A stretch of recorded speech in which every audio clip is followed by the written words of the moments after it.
day everyone. Nagluluto ako ng mixed vegetable, carrots, repolyo at saka sibuyas.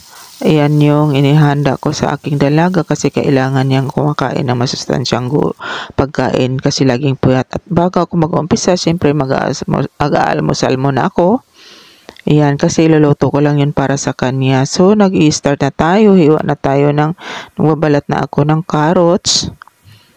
Yan, tapos sinunod ko yung sibuyas at i-slice natin ng pahaba yan siya.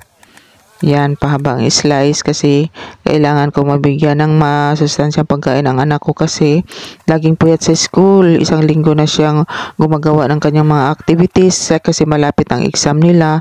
Naawa ko laging puyat, so kailangan niyang masustansya na pagkain para sa kanyang kalusugan. No, ayan, na-mix ko na lahat ang aking hiniwa-hiwa na gulay at ilagyan ko siya ng dalawang itlog yan. Tapos halo-halo kontino at saka siyempre hindi mawawala si magic sarap, paminta, asin, harina, 4 na spoon at hinalo-halo ko na siya, no, at hindi ko na inahabaan yung video ko kasi may bisita akong dumating at hindi ko nakuhaan lahat ng procedure sa pagbi-video ko kasi biglang dumating yung bisita ko. Anya na paluto na nga, niluluto ko na yung aking pagkain ng aking anak.